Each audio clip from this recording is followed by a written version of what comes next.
It is my pleasure and privilege on behalf of IMA and all affiliated local management association in India to welcome you in this webinar, COVID-19 and impact on MSMEs. We would also like to welcome you and thank BML Munjal University for being a knowledge partner. The Leader Speak webinar series launched by IMA. We would also like to welcome Sri Ram Mohan Misra ji, Special Secretary, Development Commissioner, Ministry of MSME, Government of India. We would also like to welcome Dr. J.S. Juneja, past President IMA, to grace the webinar. The most affected segment in COVID-19 crisis is the micro and small and medium enterprises. The production facilities and retail has been hit.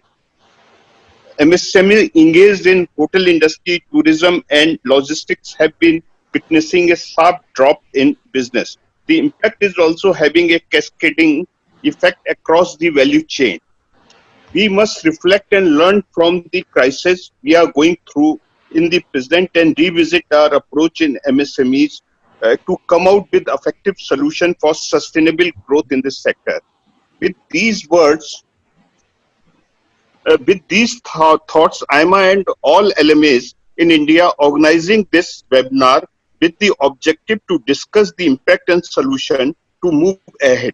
With these words, I request Sri Ram Mohan Misra ji to address the participant. I also request Dr. J.S. Juneja to say a few words and introduce Mr. Misra ji and moderate this session. Start the business now after lockdown condition. And I would also like to welcome the other panelists who are here with us. But I tell you one thing, as you know, the objective of this session which we want to have how to kickstart the SMEs after lockdown. But in fact, today half the world is in the lockdown condition. And in the history of mankind, this kind of situation never happened to the best of our memory and knowledge. And some people call this as a world war, third, in disguise. Some other have called it war. That means many wars together. Our government has taken a lot of steps to control the situation, but the economy has to now open up. Now, let me tell you a very interesting thing.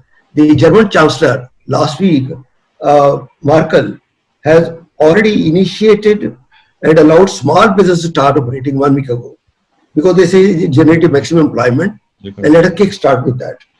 And several countries have come up with a package of support to small and medium enterprises, how they can get started. And US Congress yesterday approved a package of $484 billion US, almost $500 billion for small businesses development, growth, and also to support the healthcare sector. And may I tell you that now, Mr. Saab, we are also waiting the government come with a package so that the SMEs with your guidance can start have a kickstart. And we are looking forward for your words of wisdom and how they can get started. As you know, SMEs, small medium enterprises, they provide the largest employment after agriculture. So we have to benefit from this opportunity. May I request Shri Rama Mishra ji now to say a few words before we take some questions. So, first of all, I would like to apologize for this delay. In fact, these are some of these limitations of this technology. I joined in at 4 o'clock and I was trying to say something, but it was mute from the host side. So I felt so. Loss is ours, sir. Loss is ours. So, again, in fact, on those physical meetings, the advantage is that if you shout, then everybody hears what is that you're saying. In this, once you are muted by the host, you are totally helpless. So, but nonetheless, I apologize. I could not participate, maybe whatever were the reasons. So, good evening to everyone. And first of all, I express my gratitude that you have taken this trouble of getting together and inviting me to be with you. We all know that the entire humanity, the entire global community And we too in India, we are in very difficult situation. As Mr. Juneja was saying that in his lifetime he was recounting. I also endorse that even in my lifetime I have never seen such difficult situations. So as he was mentioning, as a nation, first thing was to save the lives, and therefore some decisions have been taken. Somewhere it has created some bit of discomfort here and there, and for that, whatever has been the inconvenience from the government side, I kind of apologize that whatever difficulties you might have faced. Now moving on, as has been made out, since this is going on, we need to now have strategies which are for saving life as well as to resume the economic activity. And this is where this partnership is very important. The government puts in a framework of some sort of collective discipline, but in a democracy, unless everybody participates in it with the complete sense of responsibility, it cannot be enforced. So first thing is the short term. Frameworks are there, the disciplinary frameworks are made, but that compliance, that willing compliance is important. And therefore each one of us, whether in the industry or in the government or people on the street, all of us have to give a kind of, like we have given, we are being appreciated as a nation across the world for handling it so well. And therefore we need to continue with that process. Coming to our own work, because we know that we in the MSME, we provide the backbone of the industry, we provide the backbone of the economy, and therefore the way we conduct ourselves is going to define so many things in the nation. So not only that we have our own problem, but if we do not conduct ourselves well and with the kind of complete strength of our own self, then this poses other problems for the nation. So one is that I would make some requests. One is that when we are enforcing this kind of discipline, there are a lot of localized nuances. And I'm happy that so many of you from across the country are participating in this. And therefore, what we are now trying to do is, we are in next few days, we are now going to dedicate to you some sort of MSME helpline. Now that helpline is a kind of platform where we'll be able to interact in a dynamic way actually. So the industry associations, the state governments, we in the ministry, other ministries of Government of India, which are supposed to be partner in the process of seeing this smooth transition. So all this helpline, what will happen is will be important, and I'll be sending you the format and then seek your suggestion also as to how do we put in place this flow of information where we are able to act together. So there may be issues on ground which with the moment you communicate, we should be able to act on this, state government, industry association, and we in the central government. So this is one part of it. Second is some issues. In fact, I've been talking to a lot of people, various industry associations, and there are some highly localized problems, but they have a lot of kind of cascading effect. Like I was told in some of these industry premises, some cases were registered for some corona case being diagnosed. So we had brought it to the notice of Ministry of Home Affairs. Some clarifications have been issued. If you have not received them, I'll share the copy of the advisory which has been issued from Ministry of Home Affairs. So this one, I think it's a dynamic situation. Slowly it will all settle. But it all depends on the way we are able to share information with one another and act together to calibrate whatever little difficulties are left and then move on in a very smooth way. This is where the kind of the mobilization on the part of industry in terms of orienting people to these new conditions of social distancing, because these are not part of our habit. And therefore, when we are opening up, for everybody it's a new experience. Like say, we all have been told that don't scratch your face, don't rub your face with your fingers and all that. But most of these things happen unconsciously. They happen subconsciously. So I have requested people here in Delhi to maybe make some short films, but with your cooperation, I think we should have some of those kind of short orientation programs, your maybe HR people and welfare people. We need to put this in place so that the labor and then also the officers who come to the factory premises, we are able to condition them enough so that they are able to adapt to the new regime. Now coming on to the other economic parts of it, in the short run, we are all aware that there are a lot of problems on the front of access to finance. There are a lot of issues. In fact, they have all been brought out. You also written to me. These are things which we are now in the government. We have already processed it, already flagged it to the concerned ministries, and these are all being resolved. They are in the process of being resolved. I'll in next few days I'll share with you whatever we already taken up. Share with Mr. Juneja and your office bearers. Then if there any remainder issue.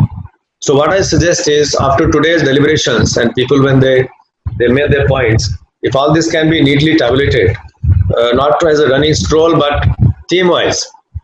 Say so RBI, these are the issues. Then the Ministry of Finance, Revenue, Tax, Income Tax, GST, these are the issues. Banking, these are issues. Here I also would like to say one more thing, is that there's a lot of kind of trouble and pain involved in what we are facing, but I'll not name the countries. We got a certain global situation. There are some new opportunities emerging for us, and for them to be capitalized, for them to be taken note of, we have to put in place a mechanism, and I'll urge upon your association that some small team to do some work on the strategic part of what it is. Because these new opportunities are emerging, we need to act very fast on them. So the possibility of joint venture, people are willing to do the technology transfer to us, that some investments are likely to happen in the country. And what we need to do is, when we are talking about seizing these opportunities, the crux of the matter is whether we have been able to bring that competitiveness point or not. So this competitiveness point is advantage in price and quality. And to this end, from our side, what we are doing is all our schemes now we are restructuring actually. In next 2-3 weeks, we will restructure all our schemes the way they have been. And with your help, with your guidance, what we like to do is we like to nurture the 7 aspects of building that ecosystem, where when we open up, we are able to start it with renewed vigor and strength. And what are these? These are first is the knowledge part of it. And this is where we start with the helpline. And then we also put in place a portal where we are able to give you access to some sort of research-based knowledge as to where are these opportunities, which countries there are new opportunities, where are that we are facing threat in terms of maybe dumping or more imports happening. So this is one part of it. And this also includes innovation.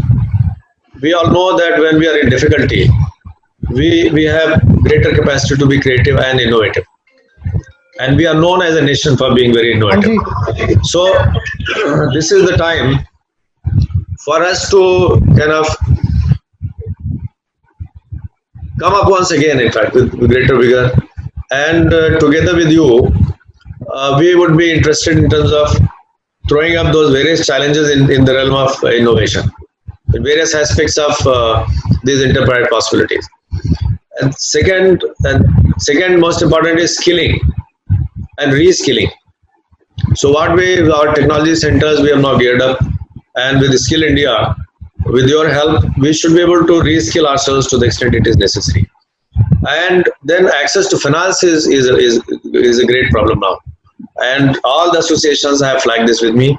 We have already taken it up with RBI, and we need to pursue some aspects a little more vigorously. We are doing it.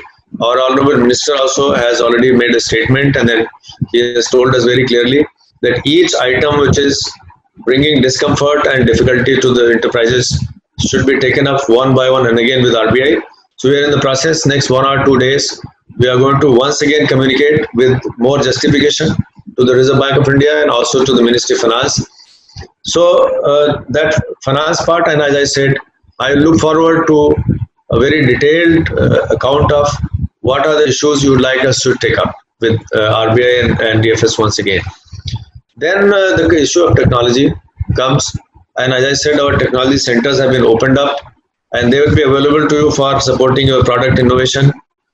and for tooling, for machining, and again our cluster program we are now restructuring. So under that also we should be able to provide some more common facilities in various locations.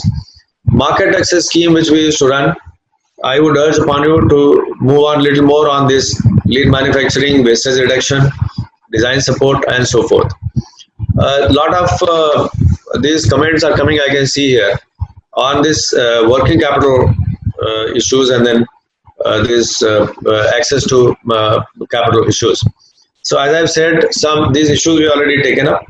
And today by evening, if you can send me whatever is raised here in this today's webinar, this I think will be very helpful to us in taking these issues forward.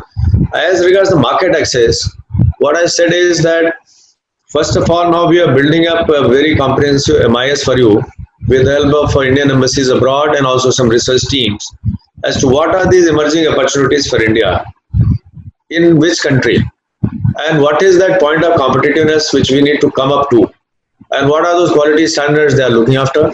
So if you can dedicate some nodal person or a team from your association, I'll connect them with my team here in Ministry of MSME, and together let us identify some quick areas: short-term interest, medium-term interest, and long-term interest. And together, I think we can make it happen. And whatever changes are necessary in market access scheme, whether it is for exhibition, whether it is for packaging support or whatever, we are willing to work together and make it happen. Somebody is asking about Z. So for your information, what we done, Z scheme we have completely restructured. And what earlier you would know that it used to start from 2.2 score and up. Now we have made it from 0. So any unit which is interested in going on the journey of Z, we will register that unit. And second reform which we are bringing is that whatever certification you take up in any case, say ISO series or whatever other certificates you take, you will get points for that. And slowly you will move on the journey of Z actually. It's not that one separate kind of rating is happening. But if you, the moment you achieve a benchmark in terms of wastage reduction or on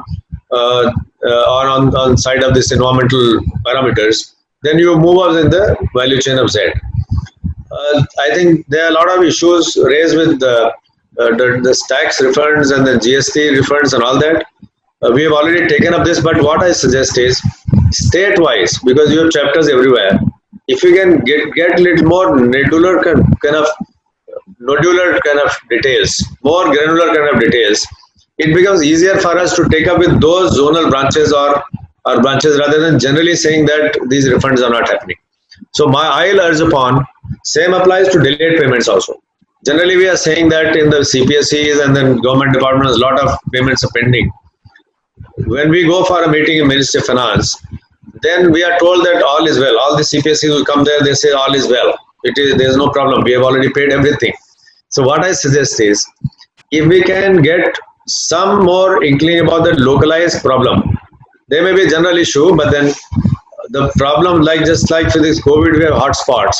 If we can identify those hotspots, it may be easier to deal with some of those deviant people and bring it to the notice of Ministry of Finance and then higher ups.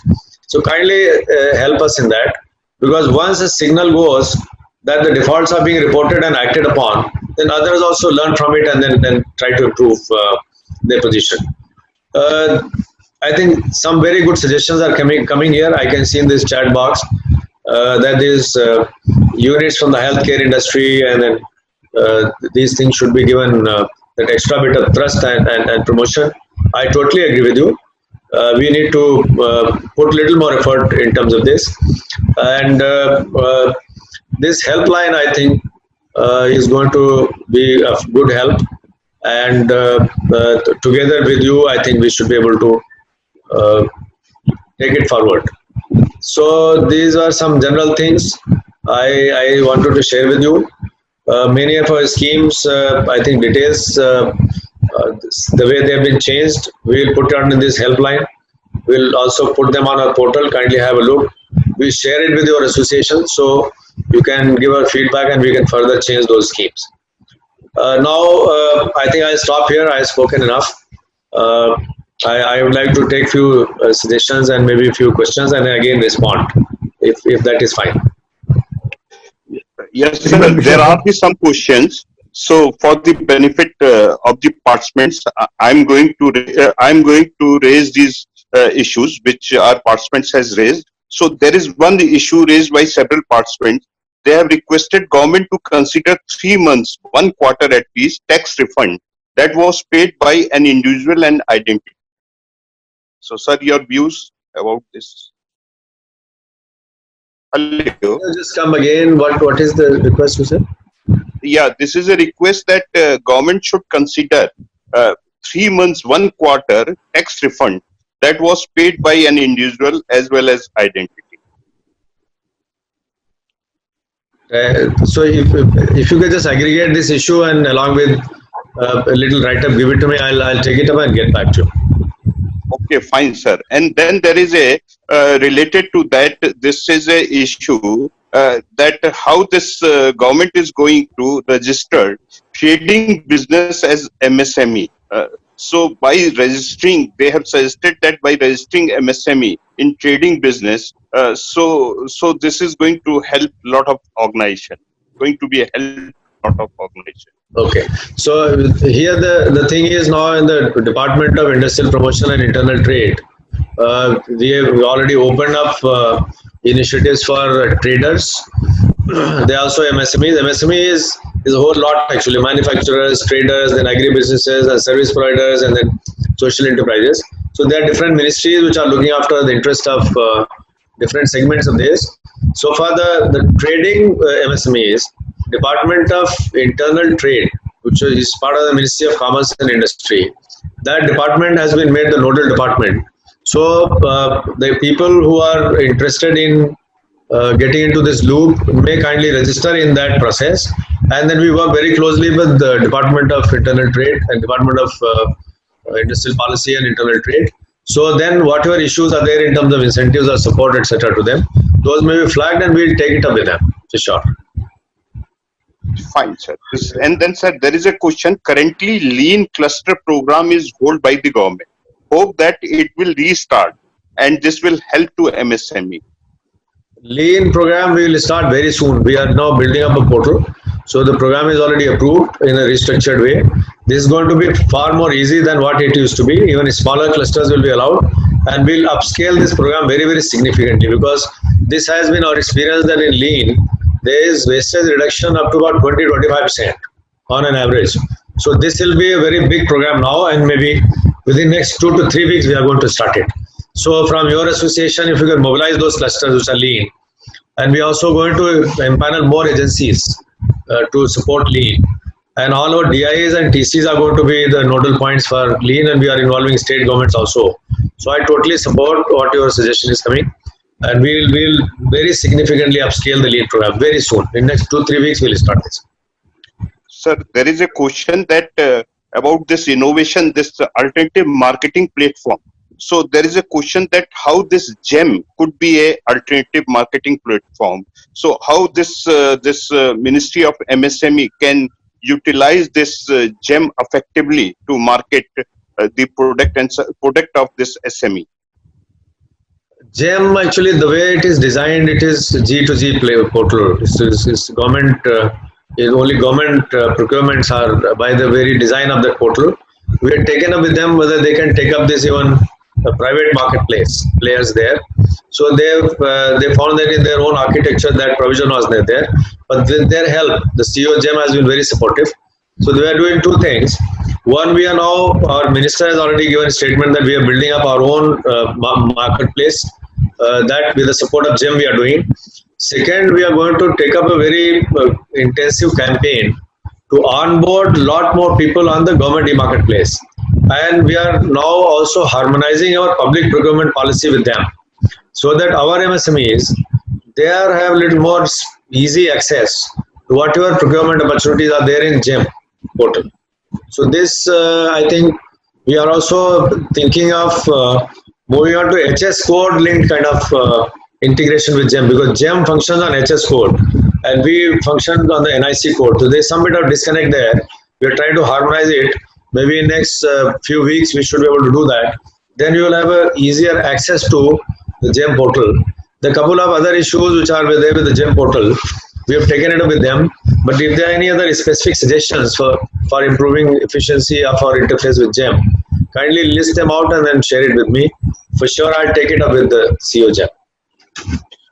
Yes, sir. Again, one very interesting related to this innovation question, that here it has been said that this information tools and specifically this digitization as well as this disruptive technology, when we are going to have a social distancing, so these are becoming very, very important in coming months as well as in years. So what Ministry of MSME is doing, and related to that, there is again a issue of human resources and then this training. So two parts are there related to this digitization as well as this application of this disruptive technology like blockchain, etc. There are two parts of it. One is as regards the digital support. We used to have a digital MSME scheme. That scheme also we have completely restructured, and we have now brought in this Ministry of IT company called CSC SPV. With their help, now we are now designing one ERP solution for the MSMEs that will be accessible, and then we are taking up a campaign through CSC SPV, who have about 3.5 lakh distribution points across the country. So this digital MSME scheme, I am sure, will be able to help lot of MSMEs with very little kind of contribution in terms of making this web page, in terms of getting onboarded to the e-market portals, in terms of accessing those accounting software solutions and so forth. So all these facilities, I think, again, just like I said, Lean, Z, Design, IPR, we have restructured. Similarly, we restructured the digital MSME scheme.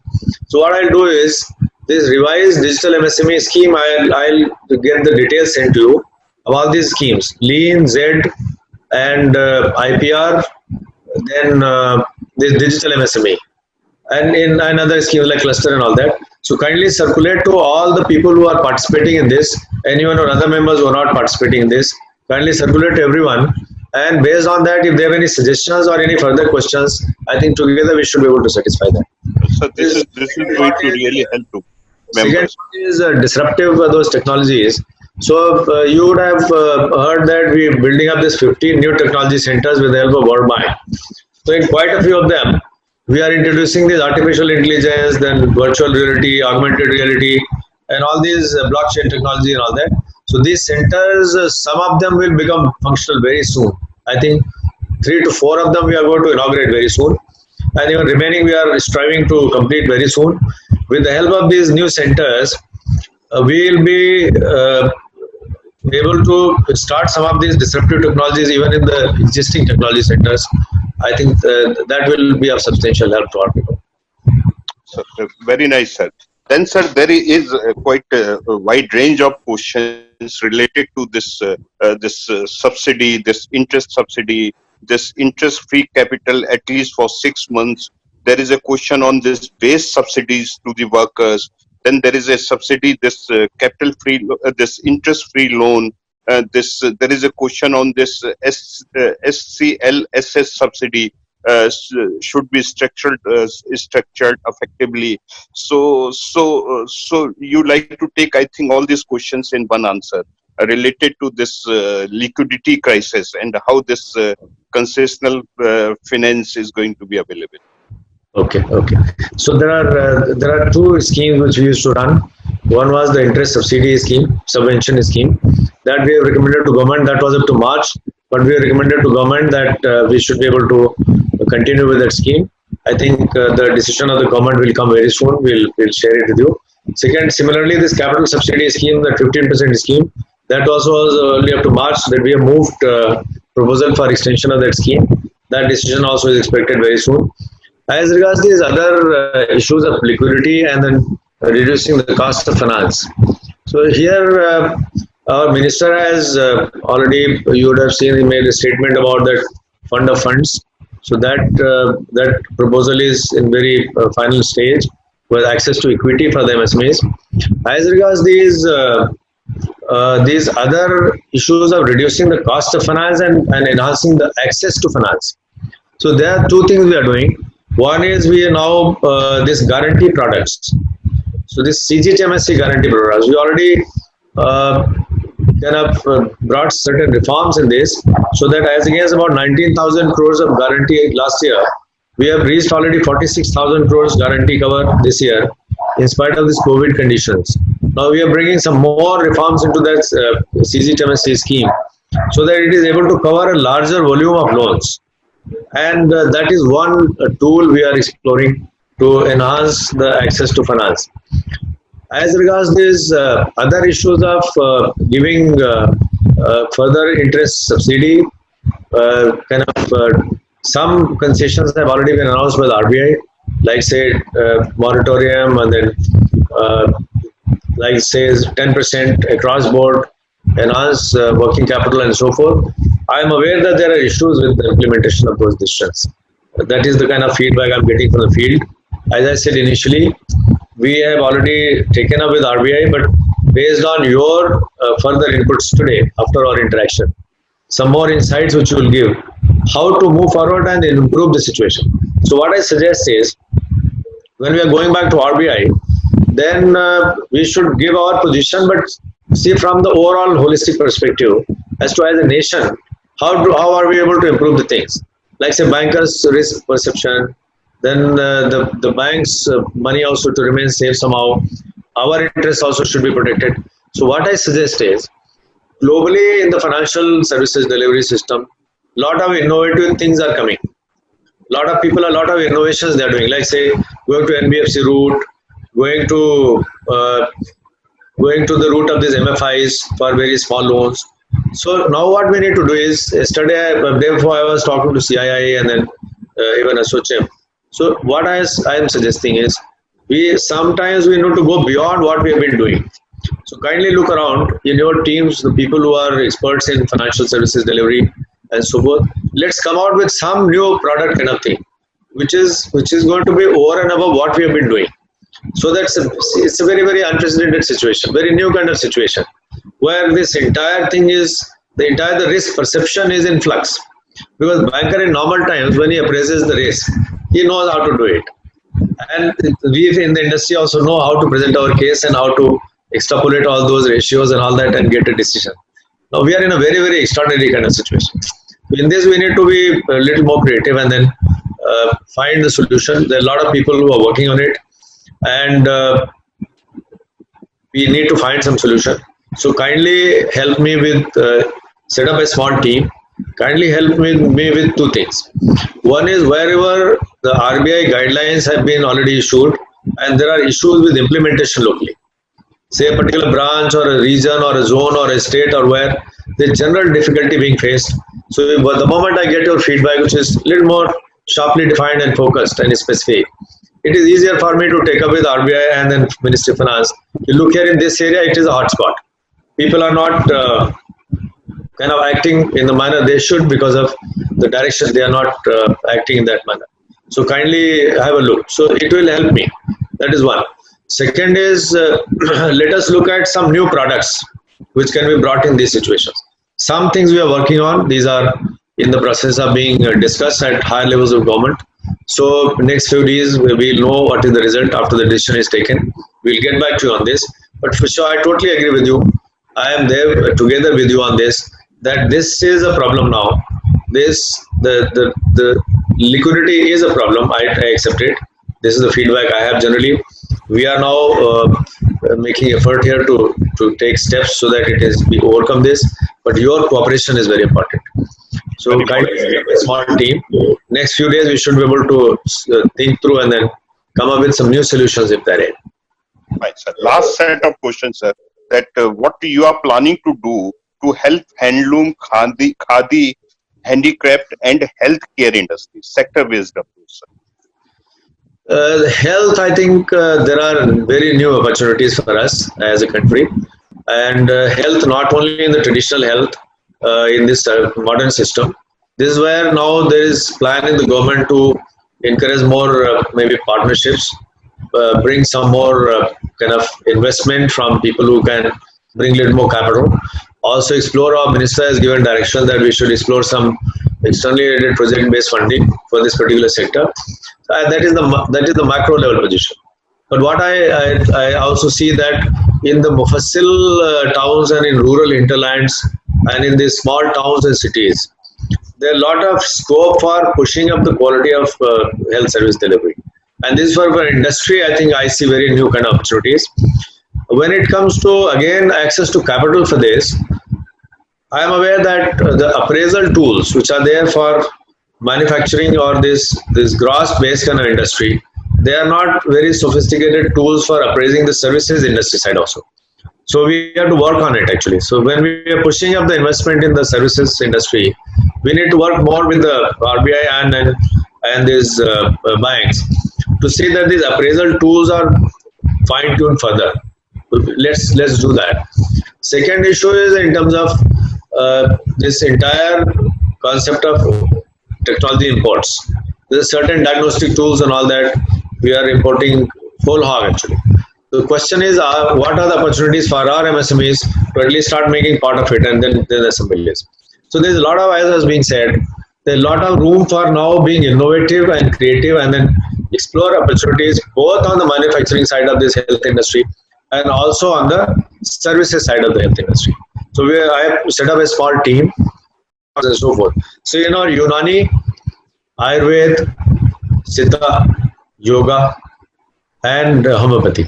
I see very new kind of opportunities emerging, and even on the wellness front for India, tourism and wellness and heritage, and coupled with art and culture, art-based enterprises.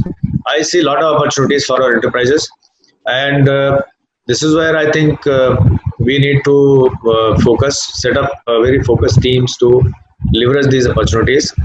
And so this is on the health side. Then those other aspects of these possibilities, as I say, countries like South Korea, Japan, there's so many other countries who are showing a lot of interest in terms of working with India, in terms of coming to India through joint venture. Say South Korean bank, when I had visited Seoul some time back, they said they are even willing to bring some finance actually through their own joint venture partner. So what I suggest is, in your association, if you can set up a small desk or some sort of a small nodal person, just to look at this possibility of investments together with other countries. So those MSMEs of other countries, what I'll do is, I'll link you with those people in those countries, those associations of those other countries, and together let us connect our MSMEs who have this possibility of entering into joint venture with them, and together we can take it forward. So nice of you, sir, for giving very lucid answers of all questions. And I hope from the side of participants that I have covered all the major issues. And sir, we would be very happy to work with ministry under the leadership of Dr. J.S. Juneja. Sir, Dr. Juneja, please. Vishal sir, thank you very much indeed. You have been very kind. It took a little time to catch up, but once we got caught up, you warmed it up very well. I must say that. Thank you very much. You have given very wide range of, you touch very wide range of issues. And whatever the other things are, we'll get back to you on these points. And let me say in my own language, आप लघु उद्योगों के रखवाले हो, इनका ध्यान रखो कोई और से और अच्छा कोई पैकेज दे दो ताकि they can kickstart it. With that, I would like to thank you so much. Thank you very much, Juneja Saab. Once again, my apologies for being able to join a little late. But as you said, I think you have been very nice to me. And the people who ask questions, they've been, I must say, very kind and very connected, actually. You have asked me questions as one of yourself. And that shows on the quality of your being. Thank you very much for this.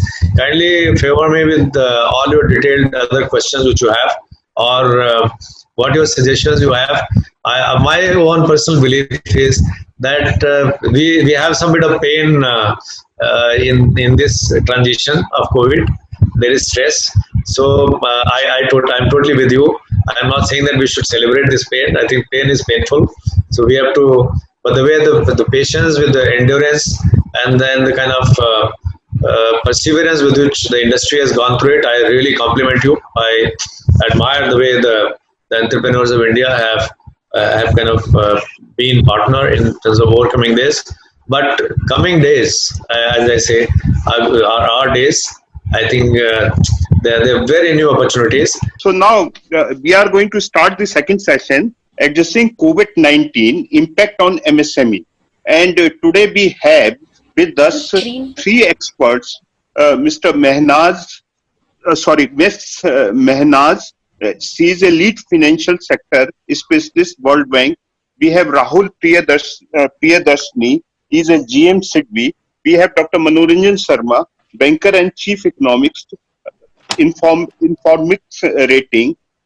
I would first like to invite Mrs. Mehnaz to give their views that how we are going to assess the impact on various sectors, and from this cash flow angle, what are the requirements at present which we are facing?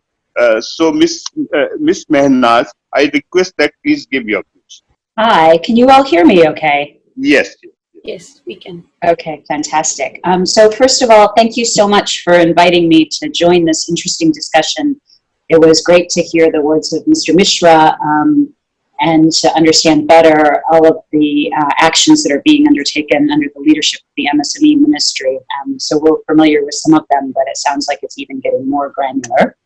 And I would also like to say good evening from Bangkok. I'm sorry that we're not all together in our traditional conference space, but also it's a nice testament to kind of our joint resilience and commitment to getting MSMEs back on a growth path, hopefully following the next phase of this economic recovery. So with that being said, maybe I just wanted to give a little bit of a perspective from the World Bank's point of view, and not so much on India. I can talk about India, and India is the main country in which I work, but just a sense of a kind of a global perspective on how we're looking at this with respect to its impact on firms. We're trying very much to understand the transition mechanisms so that we can make recommendations on policy agenda that will really address the key issues in the sector. And to the extent I can, then I'm happy to talk about how that might apply to India as well. Much of the work that we're doing right now is understanding what other emerging markets are doing at this moment, or that have done in recent crises as well. So we've drawn on information that's happening both in real time, but in the past probably 2 decades, and tried to put that into a framework. So that's kind of the perspective from which I'm starting. Some key messages up front. I think from our view, we're seeing the damage of COVID to very healthy firms. These are the ones we're most concerned about, in 3 different ways. The first way is through a fall in demand. The second is through reduced input supply. And the third is through the tightening of the credit conditions. Now, the first two, the steep decline in demand and possible disruption of supplies, those will vary very much according to the sector, the geography, the types of firms, etc. But the third one, in terms of credit conditions, probably applies to most firms. So I think we just kind of want to keep that in mind.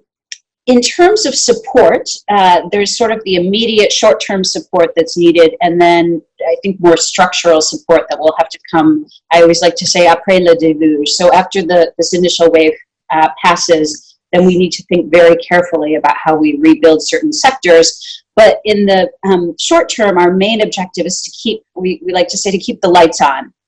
So to make sure that firms who are under, in normal circumstances, productive and capable can maintain their viability and we don't lose them. And some of the kind of the key policy responses that we've seen globally are grants, the use of guarantees. Mr. Mishra was mentioning some guarantees, concessional lending, new trade finance mechanisms. I heard GEMS being referred to. So we see a big role for public procurement, factoring, tax credits was part of the conversation, some regulatory forbearance on debts, relaxation of utility payments. So these are all things that are happening in other jurisdictions, and I believe happening very actively in India. And I would like to particularly point out a lot of the actions that the RBI has taken of late. We, in general, think that the measures that are taken have to be very transparent and timely. So they have very high fiscal costs. Some of them could entail distortions in product markets. So it's important that these policy mechanisms are put in place, but at a certain point, then they're relaxed. The ways of delivery we're seeing across the world vary, but those countries who have more advanced technology delivery services, particularly in fintech, seem to be at an advantage to others. So it's easier to get quick benefit transfers to individuals. Credit underwriting can happen more quickly when you have good fintech firms in place, et cetera, et cetera. We're also seeing public procurement in the short term, if it's done effectively, can be a very good and quick measure, and the relaxation of bankruptcy and debt enforcement mechanisms. One important point that we're always talking about when we're talking about these policy responses is it's really important not to forget about the smaller firms, the more vulnerable firms, the informal firms who might not have access to the same delivery channels that the formal larger firms have. And we do have some views on how to better reach those firms. And the main objective overall is really to get firms to survive this crisis and to return them to kind of the pre-COVID levels of productivity. So all of these policy responses are done with that objective. So that's kind of the big picture. And let me just take 2 or 3 more minutes. I don't want to take too much of your time, but to talk maybe a little bit more in detail on what we mean. Yeah, please talk in detail. Yeah, because it's very general, right? So let's go down to kind of what this means. So first of all, what does it mean on the demand side? So we're seeing really the impact coming on final consumption and export demand. So firms who are losing their final customers or who are no longer able to export to international markets. So that's one space. And then others are experiencing difficulties through the supply chain. So their buyers either have gone into bankruptcy, have also temporarily closed shop, or there's delays in payments, which is anyway a general problem on the Indian market. On the supply side, this is, I think, even as serious, if not more serious. A big problem is the availability of labor. So as firms stay closed, lockdown restrictions are in place, labor force participation is really compromised. Childcare and household duties will come and play a role here. Women are going to be particularly affected. We also see a really sharp decline in firm productivity because even if you're able to open up, you probably had to change the way that you're engaging in production. So your hours are probably limited. There must be much more distancing in terms of proximity to neighbors. So manufacturing will really have to change. Production processes will be changing. And then we're also really watching missing intermediate goods. So particularly those firms that are well integrated into international value chains, especially in China, may have a very challenging time accessing those intermediate goods. And, we often talk about the story of if you're in a value chain, it can take 300 parts to make a final product, but it only takes the missing one part to not be able to make anything. So we watch those integrated firms very closely. On the financial sector side, I think this is probably going to hit much closer to home for all firms. But what we're seeing is that the shocks are coming through any firms who have or who are reliant on access to finance through bank loans or commercial lending. Corporates who have very high debt levels of corporate debt are going to have a hard time because the corporate debt is getting more and more expensive in India and harder to refinance. Deterioration of credit conditions from banks and non-banks makes them much more risk averse to lending. So in the case of India, what we're seeing is there's a lot of liquidity in the system. RBI has done as much as they possibly can to make sure there's liquidity in the system, but the banks aren't necessarily passing that on. They're just too scared. and they don't know what's happening next. So they're sitting on that liquidity. And again, I think RBI is increasingly trying to squeeze them a little bit. Let's see how well that works. So that's kind of a little bit on sort of how we see things passing through the system. And, some of these may resonate with you, some don't, but it's important to understand these mechanisms so that you can come up with policy responses that make sense. Now I'm going to talk a little bit about what we're seeing in the first phase and the second phase and the implication for firms in the first and second phase. The first phase is kind of the space where we're all in right now. We think this can last up to 6 months until the spread of COVID is contained.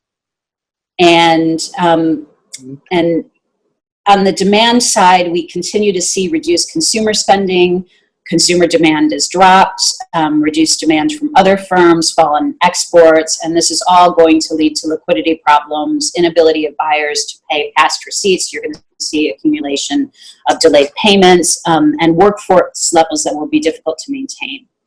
On the supply side, in the short term, reduced access to imported inputs, closures, worker absenteeism, total factor productivity is way down.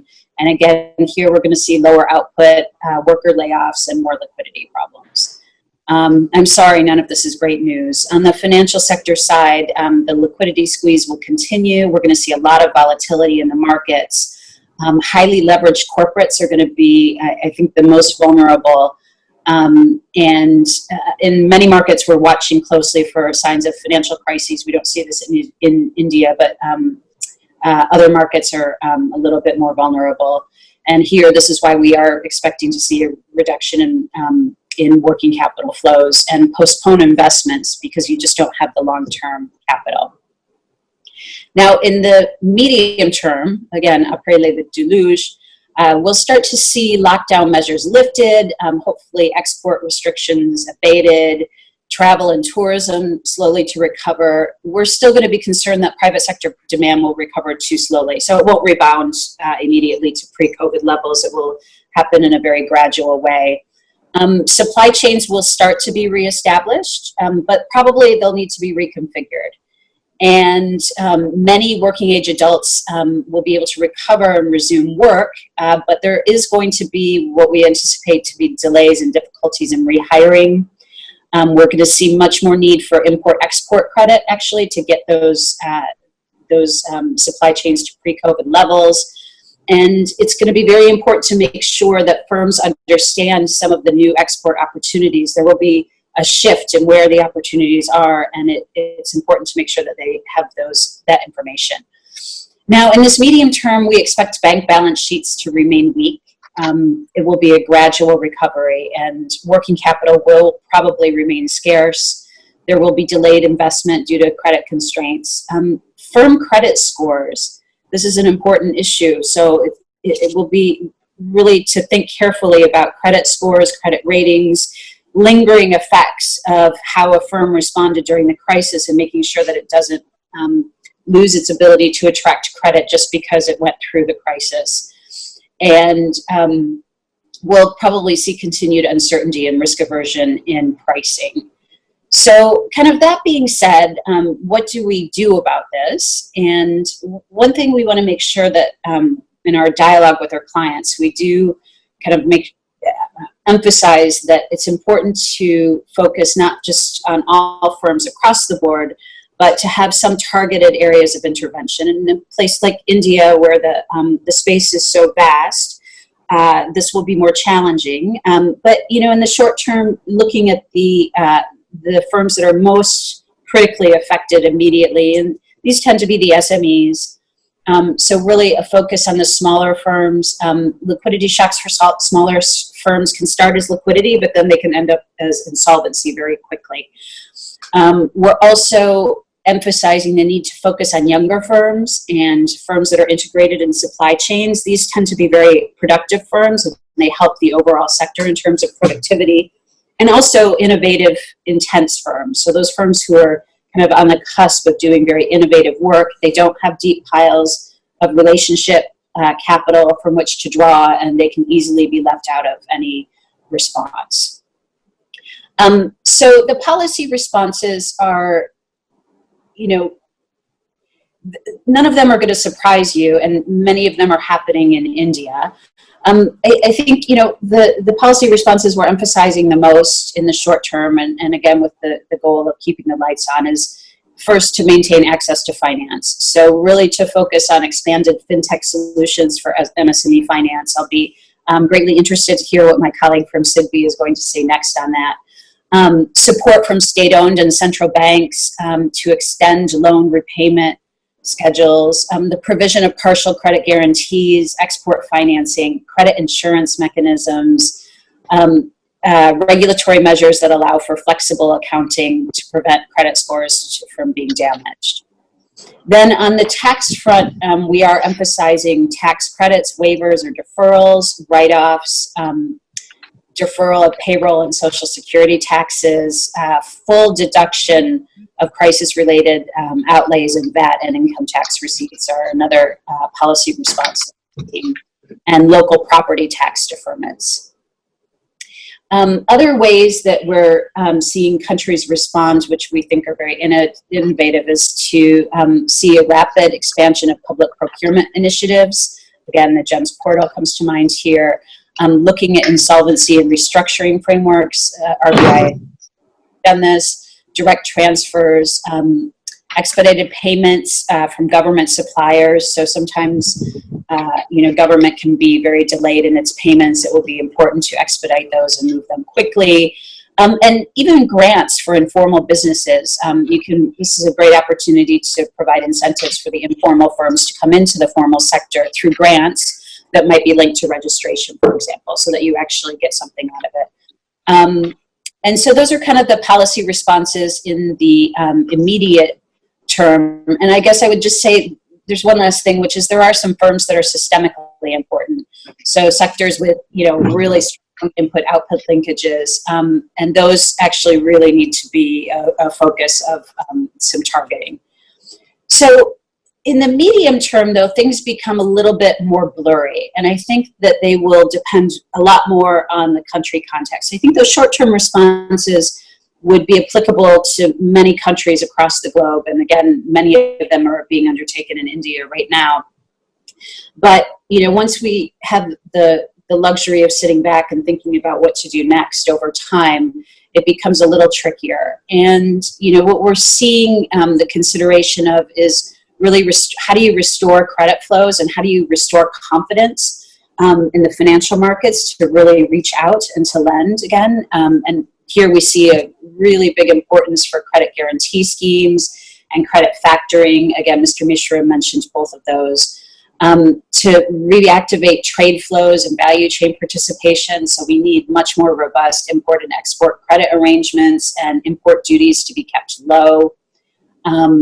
Recalibrating tax incentives towards promoting investment, so scaling back payroll taxes, for example, accelerated depreciation for capital investments, and then redirecting that fiscal support that was originally for emergency measures to actually temporary job creation programs, another policy that we're starting to see emerge. A lot of the support programs that are in the market right now will probably have to be recalibrated. The post-COVID world might look different, and those support programs may not serve the intended purpose now. So one thing that we'll be looking at is to help governments think about what does a viable SME support program look like post-COVID compared to pre-COVID. And I think, you know, some of that will include different types of training, different types of investment in business development services, different types of technology adoption. I mean, even the way we're doing business and adopting technology now shows that the world can change and has the capacity to absorb very quickly in very different ways. And thinking about more forward-looking advice to support businesses in terms of being resilient.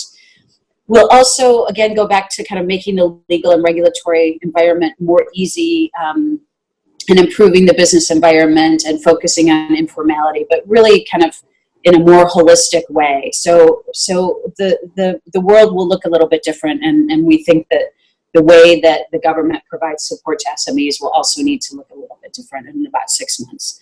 So let me stop there.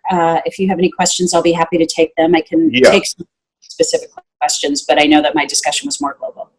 Yeah, Mehnaz, thank you very much. This really a very detailed discussion you have done on the impact on this MSME and the innovative finance product, fintech, which could be introduced in this kind of scenario. Now, first all these speakers give their viewpoint.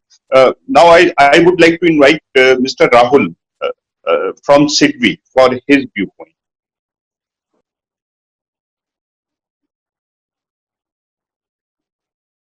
Good evening to everybody. Mehnaz, good evening. Manoranjan ji, good evening. Yeah. So first of all, 2-3 points which I would like Mehnaz to respond later. The first is that given the situation all over the world, which country do you think has moved ahead very fast in terms of mitigating the problems of the SMEs? Because you would have a wider perspective across the globe, or at least in the region. In case if you have certain details of that, if you can enlighten us about that. Now, coming to the issue of MSMEs in this region of Chandigarh, which consists of 4 or 5 states, the issue is really bad in 2 senses. First, it was the impact of the slowdown in the auto sector during the year 2019-20, and towards the end, this blow from the COVID-19 disease. I have been speaking to the various units, various assisted units of SIDBI, and just trying to figure out as to how is the position there. The first and foremost position, I can straight away say that most of the units that I have spoken to, they say that their unit is closed. Now, closed for 2-3 reasons. One, because of the curfew, nobody can move. And here it's a state because it has got 2-3 borders. Because of Himachal Pradesh, people move from Punjab to Himachal, Haryana to Himachal every day to work, and also cross Chandigarh in between. So crossing the borders has made things more difficult. The prevalence of curfew, whereas it was lockdown elsewhere in the country, here it was pure curfew, so that made the movement even difficult. The point is that the first reaction that came from the regulatory authorities was from the RBI about the moratorium that they gave to the units. And they insisted and they informed all the banks and lending institutions that this moratorium of 3 months be given to the MSMEs. I am very happy to share that any benefit which comes to SMEs, everybody laps it up in just a jiffy. But here, if you see the characteristics of the MSMEs in the country, I am very happy to share with everybody present here that there are many MSMEs who have not taken this benefit. Now, not taken the benefit for 2 reasons. One, the issue would be that they would be thinking that this problem will subside in the next 2-3 months and they can again take ahead their business. Or the liquidity is enough to sustain for the next 2-3 months and they don't want to get into unnecessary extra payment of interest or extending the repayment period because it also entails payment of interest. Now, these are 2 aspects. And in places like Jalandhar, where we would have expected that the entire assisted units would come ahead and ask for the moratorium benefits, 1/3 has not even bothered. They have just paid their dues in time. So that's a very healthy picture as far as I see, for 2 reasons: that the culture of taking money and not repaying over the years has improved to such an extent that even if you are willing to give free money and if it is repayable, our entrepreneurs say, no, we will not take because it has to be repaid. So there has been a cultural shift, and this is a very welcome measure. Now, the point is how to go about it after this lockdown or the curfew is over. The first problem that most of the MSMEs will face is the labor problem.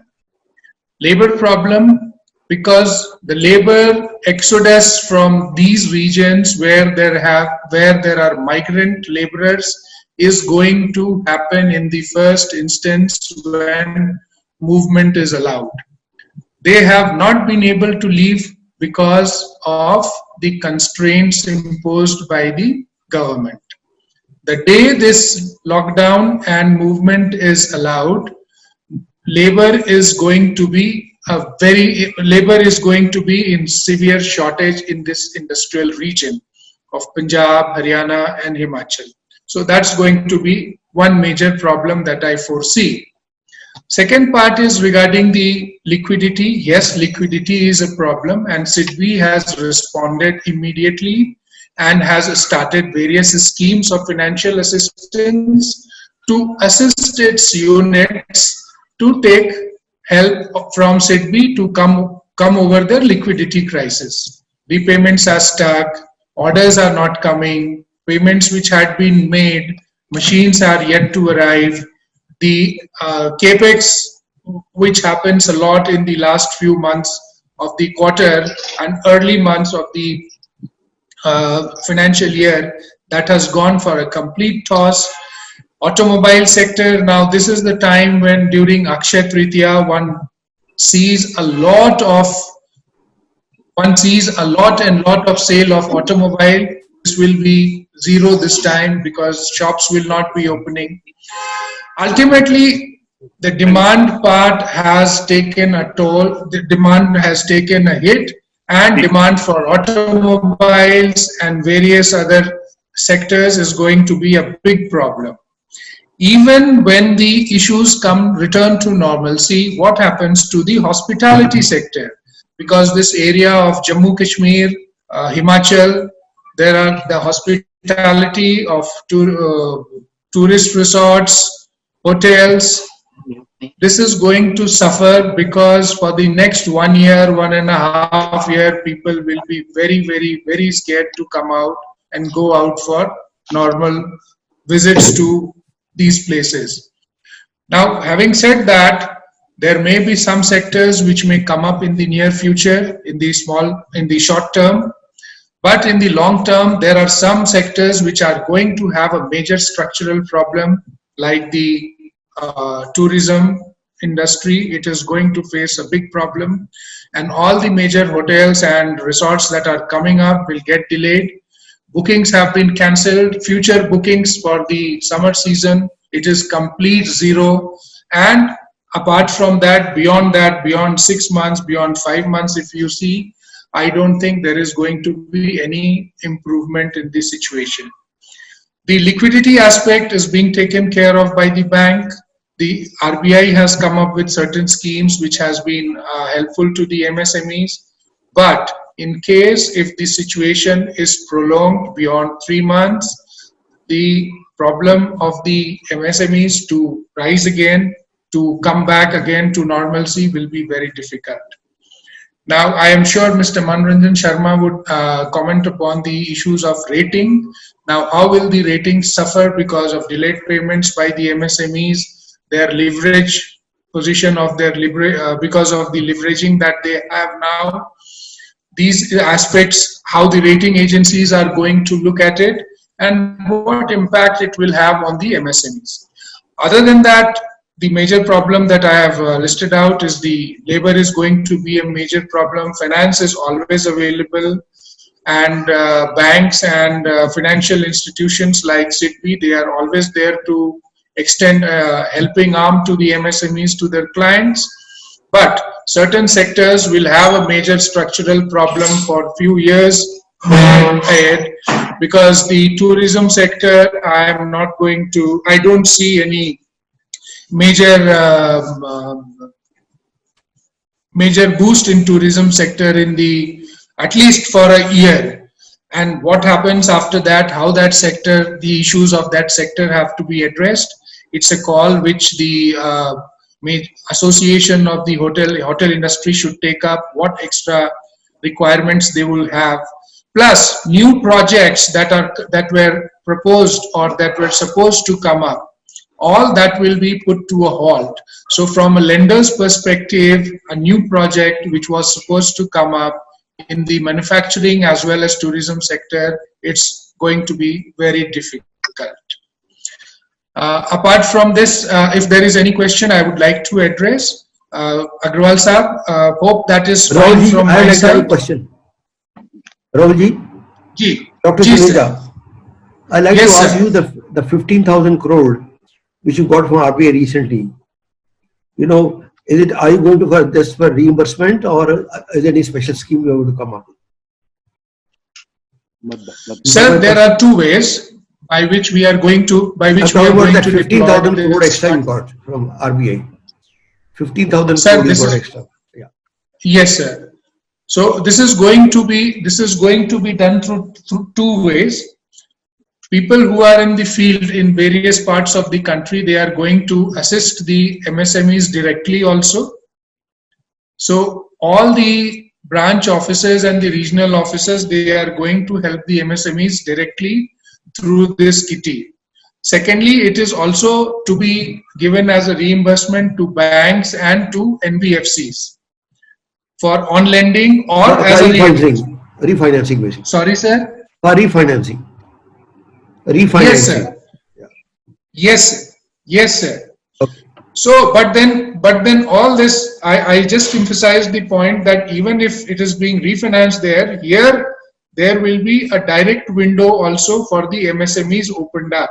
It has already been opened up, and we have already reached out to our customers in this region.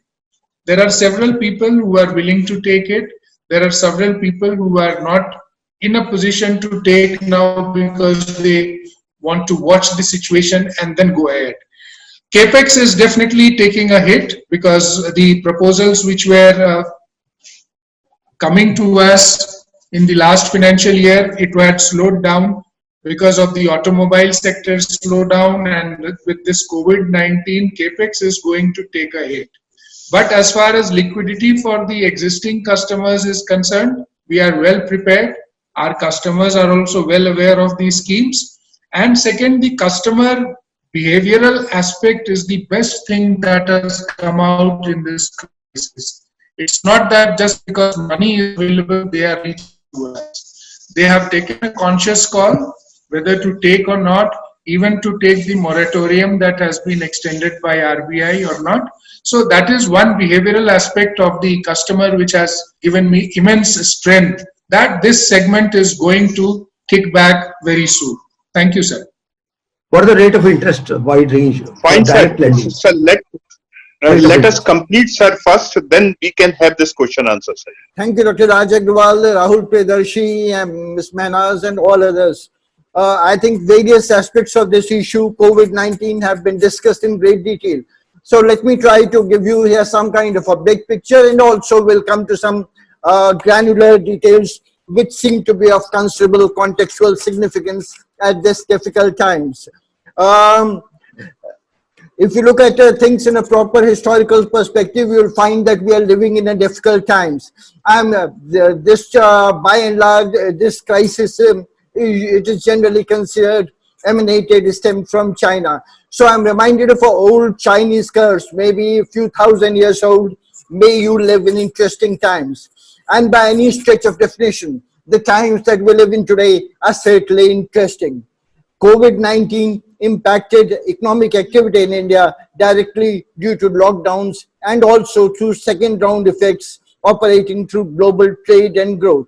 There have been varying estimates, but one of the most commonly accepted estimate of the UNCTAD, United Nations of Conference on Trade and Development, estimated the hit to the Indian economy is something of the order of US $348 million, a staggering amount by any standards.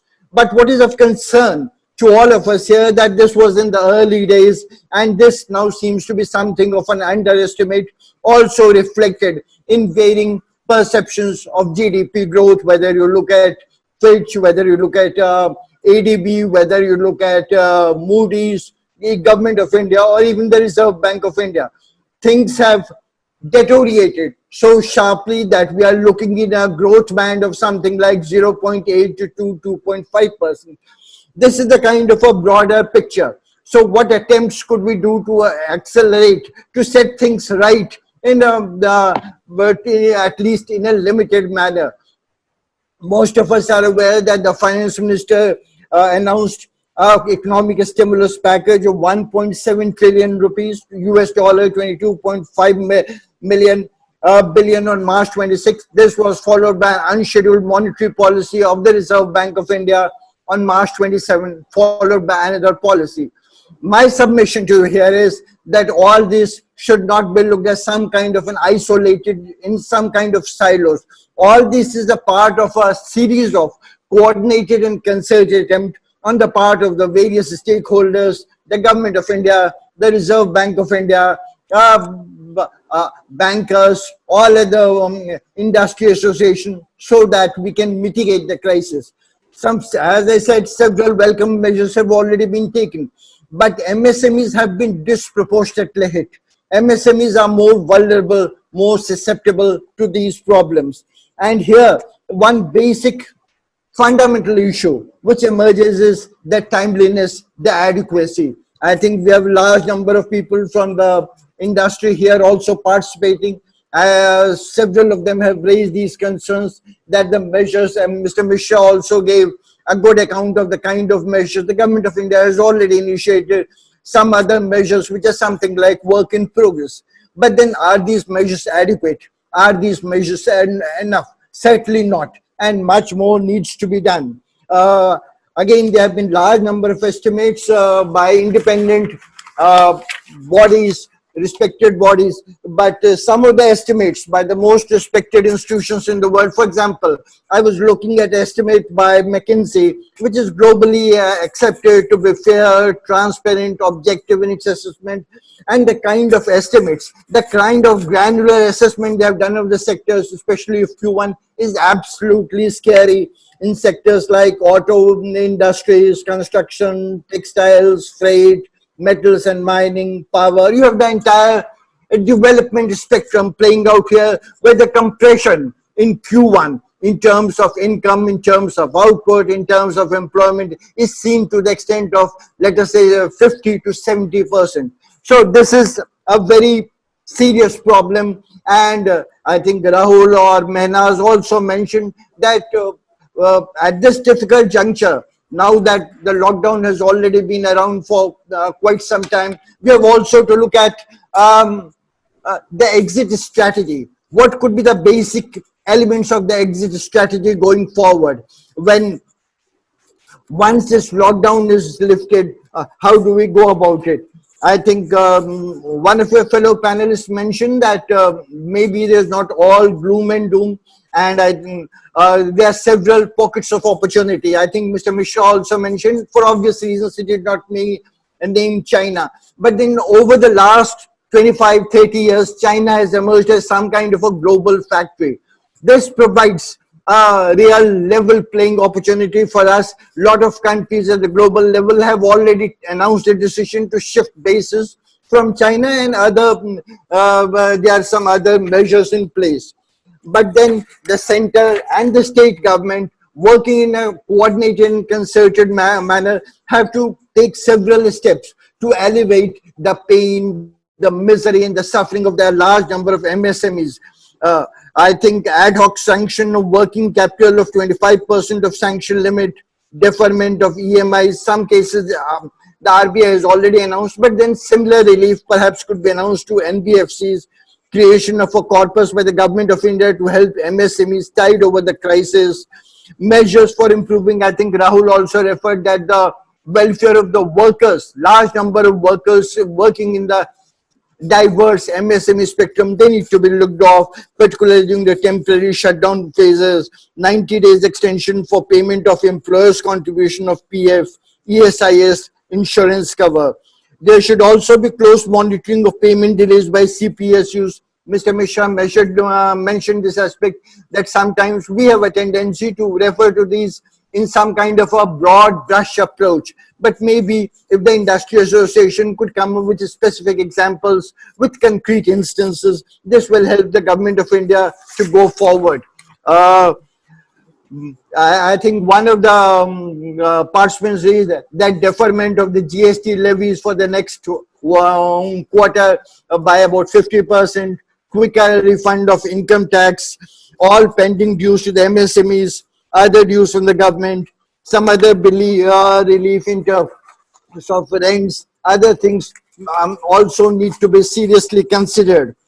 Because the situation we are looking at from the MSME, to my mind, this is basically three implications. The one is we have a low capex cycle, capital expenditure to create new capacity, low employment, unemployment due to cost control, lack of opportunity, low tax measures for the government. While as MSMEs, I think we have done as a rating company, we have done a detailed analysis of some of the major sectors which constitute. We have looked at various things. I don't think we will have time to go into all that detail, those kind of granular, disaggregated data, which industries have been more severely hit, which have been hit to a lesser extent. We have also looked at the kind of timeline by which they can be rehabilitated. But let me put across some kind of a contrarian view in this kind of a discussion. There is always some kind of a tendency to give this kind of an argument that this step is needed on part of the government, on the part of the Reserve Bank, on the part of Indian Bank Association, on the part of rating institutions for a quicker upgrade. All these are valid points, and we firmly stand with the MSMEs so that they are able to make their due contribution so that India is able to realize its objectives in conformity with the challenges of today and the expectations of tomorrow. But then, if we are, I think someone else also referred to this kind of a holistic, a wholesome picture. If we are to look at this entire situation, its entirety, in a holistic manner, we have also to sensitize MSME. There are several issues in which they can also put their best foot forward, in which they can also significantly contribute in improving the overall scenario. For example, initiating discussion for extension in contract and a request for extension in cover period for working capital assessment, review hedging strategy, move slow on any capex plan, lean inventory, convert fund-based outstanding in working capital demand loan, stress testing, conserve human resources, and also review their PL accounts for cost optimization, exploring new revenue streams. So I think we are in for very challenging, interesting times, and here innovative measures must be looked at with a sense of urgency.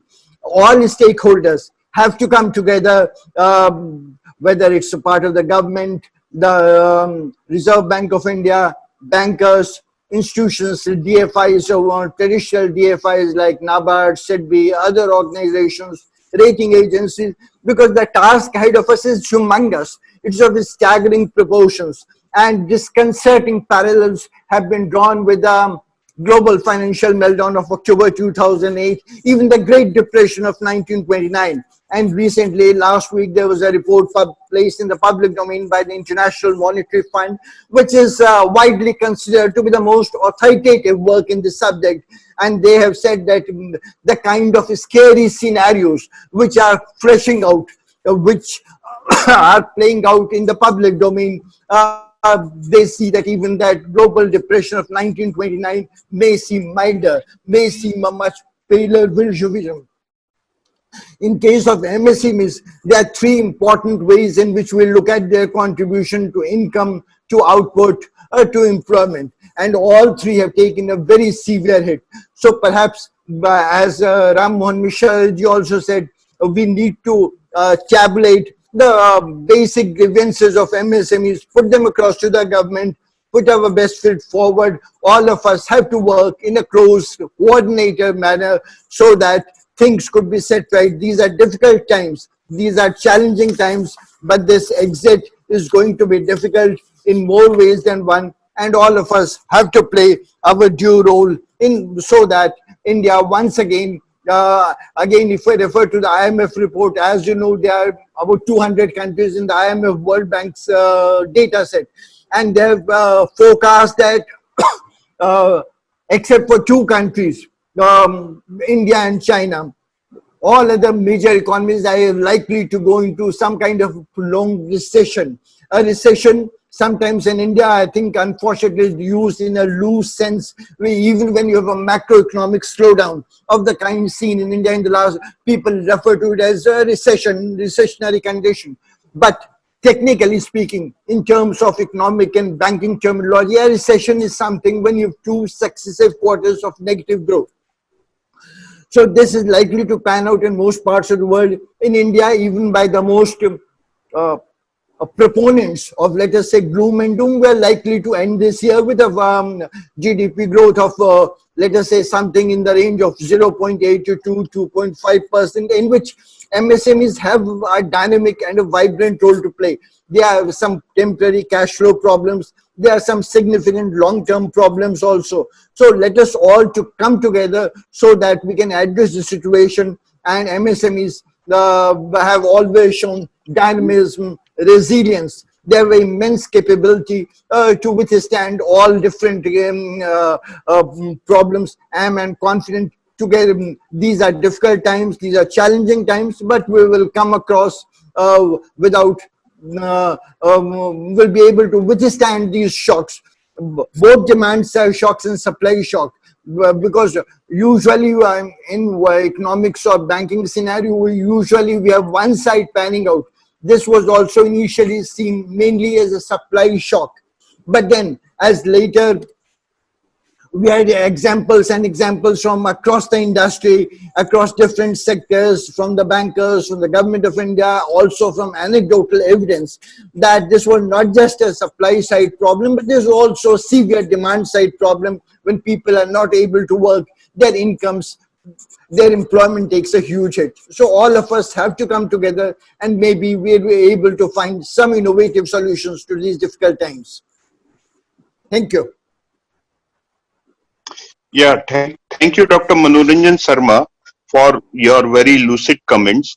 Now we can have this question answers. So I have quite large number of questions. So first set of questions are related again to this subsidy, this exemption, this deferment. So like this refund, GST refund, this advanced tax refund, other kind of refunds, this compliances. Although Mr. Mishra has answered, but still they want to know from you related to that. So I think that you both are the bankers, so you can answer these questions quite well. So this is what could be done. First, in case of this GST refund and other kind of refunds. So how quickly and how fast government should do it? Sir, may I step in, please? Yeah. Yeah, please. Okay. Sir, of course, this is a question which is directed to the government, and we'll not be in a position to respond to that.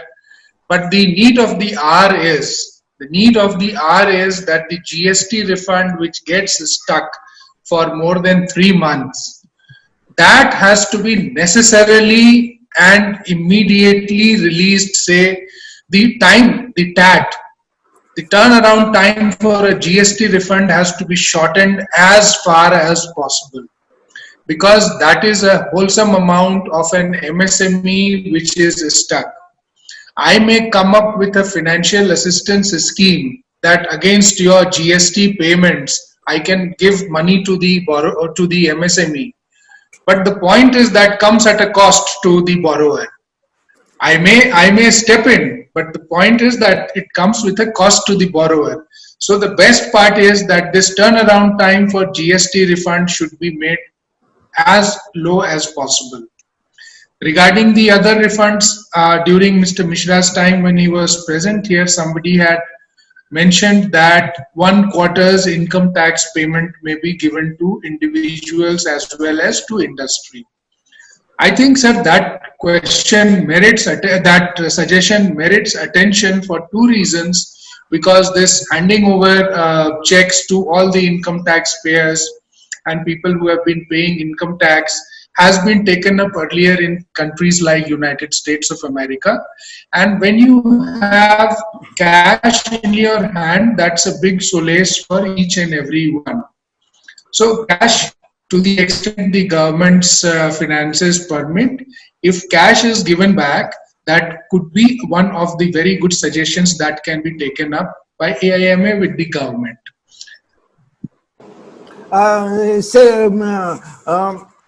Raj, with your permission, let me supplement Rahul's point. I have been interacting with a lot of MSME associations in and around the NCR regions. And apart from this, what Rahul said, quicker refund of GST, another issue which has come up is that for the next 2 quarters, the GST dues could be halved. The manufacturers and industrialists should be liable to pay only half of their GST dues.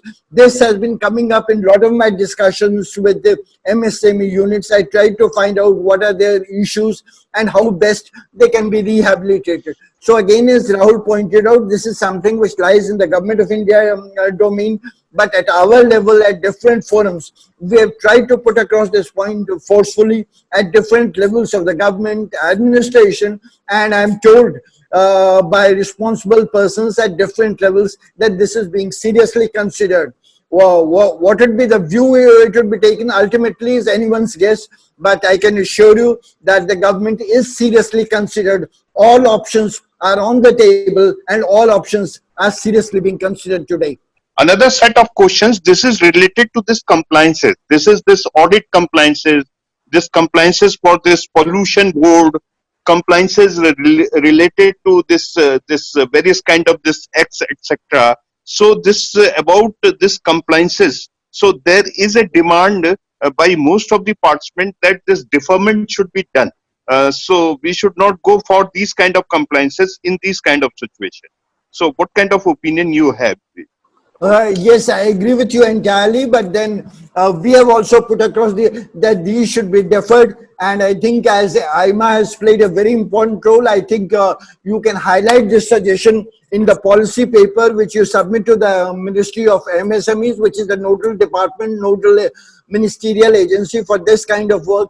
And I'm sure the government will sympathetically consider, and to the extent possible, they will take a decision which is in the interest of large number of MSME units in the country. Fine. Another set is related to this cash flow. So this is what that various kind of this schemes government is having.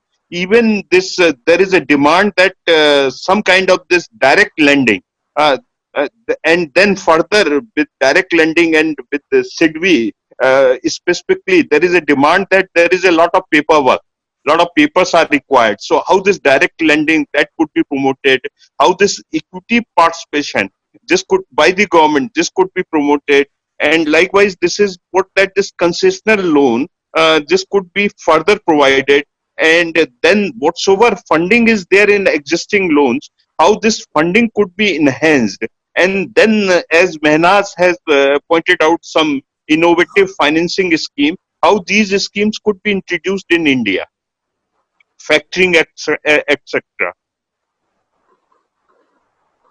Who would like to take this, Mehnaz? No, I think it should go to Rahul because it relates to SIDBI. Yes, yes, sir. Sir, there are two aspects. Regarding the equity support, the details are yet to come. The announcement has been made by Honorable Minister, so details and as and when the scheme is launched, we'll be in a position to react on that. Regarding the support of 15,000 crore, as Mr. Juneja was also asking, it is for our existing customers and it's the liquidity support that is extended. The rate of interest is repo plus 3%. So a fairly good rate of interest on the liquidity support measures that SIDBI is extending. At the moment, the issue about equity support and other things, when you have a problem of expansion, no issues of unavailability of securities. So when you are going in for an expansion mode, you definitely in MSME equity is a big hindrance, because until and unless you give a collateral to a banker in the normal mode, the banker is not going to finance. But that is how the banking system works. So the equity support, as and when it comes, we will also take a look at it, and that will definitely work out very well. The point about the support to industries which are outside the purview of SIDBI, they can be done through the banks, because we'll be reimbursing to the banks also. We'll be refinancing the banks for their assistance made out to their MSMEs. So the entire ecosystem is being helped. Either my direct customers or customers who are or borrowers who are not with us, they can go through their own banks. Other than that, sir, any other question was there, sir? Yeah. Another set of questions. This is on this export and import. This aspect we have not covered. First, on this import, this is what that this relates that most of the like this pharma sector, they are dependent on import of raw material from various parts of the world, and specifically for this from China. So there is a price variation, and this price variation, this is leading to increase in cost. So this is what that import is going to be the costlier. So what kind of this support government can provide in this particular area? Although again from the government. Well, sir, it belongs. It's a question which the government can answer, but just as a wild thought about, in case if it comes with a duty or customs, if there is a customs duty, if there is some aspect of it which can be tinkered with, beyond that I cannot think and react of that at the moment, sir, because the issue of import duty, export duty, that lies with the central government, not even with the state government. So it's a cost increase is there, definitely, sir. The supply chain has been disrupted, cost will increase because of that also, sir. At the same time, the importing and then so ultimately what will happen is that you will mark up your prices also. A situation in which a demand is already muted, marking up the prices will also further mute the demand. So it's a catch-22 situation, but sir, the issue of increased prices through imports, I think that can be only left to the central government. At this point of time, we as bankers cannot comment on that. Raji, I like to intervene. To supplement Rahul Priyadarshi.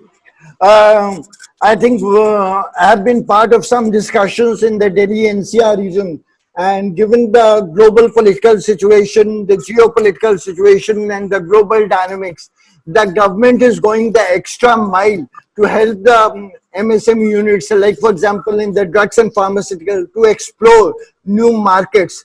And entire discussion is this started from China.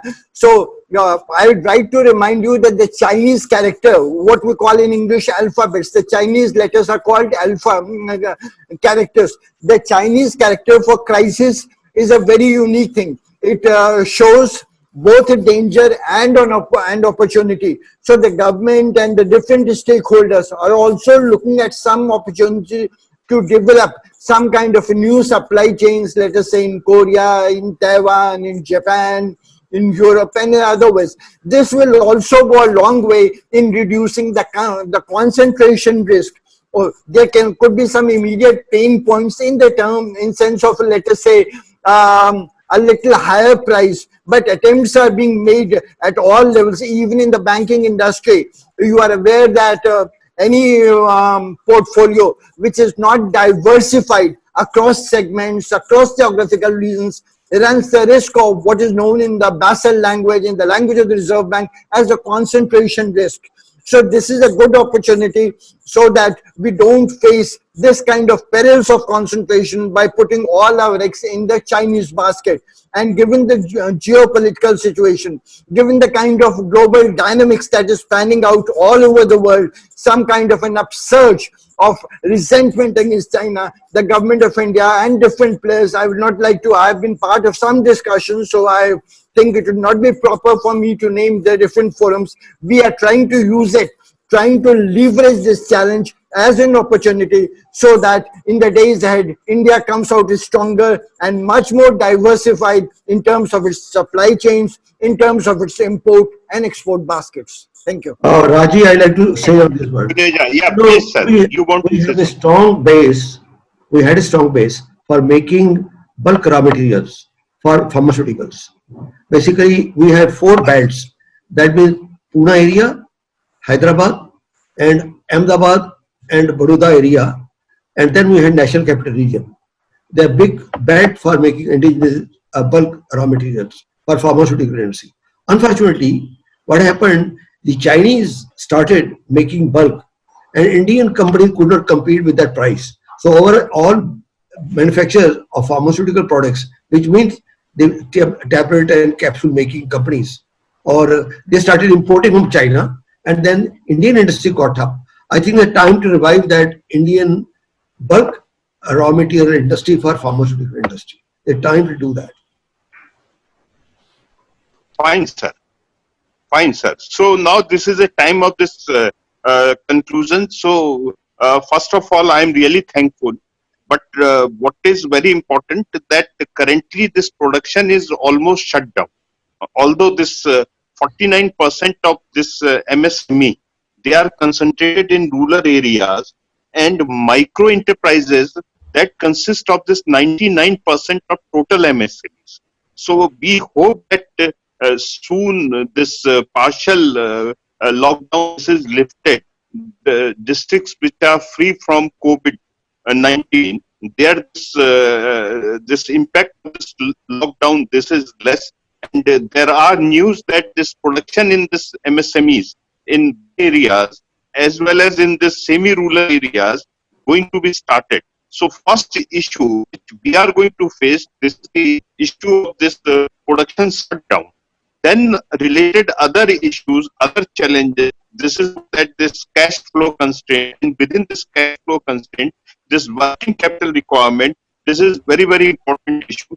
Obviously, this both government ministry as well as this RBI as well as this all banks, that is very, very important. And then most important that how we could have new and innovative financing approaches to meet all these challenges. Labor is going to be a one big issue. How we are going to mobilize the labor, motivate them, how we can develop the new norms of social distancing, and how we can develop the new norms of doing work.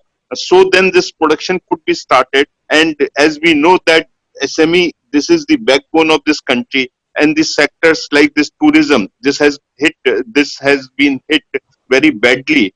And this sector is also demanding this kind of this package, this hospitality sector. This is hit very badly, kind of package from the government repeatedly. So definitely this in our report we will highlight all these issues. And with all these words, I would like to thank all panelists and Dr. Juneja for joining this discussion. And also I like to thank once again our knowledge partner, BML Munjal University. Thank you very much, sir. Thank you. Thank you, sir. Raju, with your permission, I would just like to add one sentence. Thank you for a very stimulating and intellectual, enlightening discussion. But I'm afraid there are a lot of concerns about the present day economic situation in India, especially in relation to MSMEs. Let me just try to end on a note of optimism, on a note of hope that the tunnel may seem to be long and difficult, but we do see light at the end of the tunnel. I'm reminded of a famous Hindi lines by a very famous Hindi poet who was also a Gyanpith awardee, Ramdhari Singh Dinkar, who said that ये चमक कमा के बुझते हैं सारा आकाश तुम्हारा है. For those of you who are not very well versed in Hindi, let me try to give you a rough English rendering of these famous lines, which means that the stars of the sky are fading, the entire sky is yours.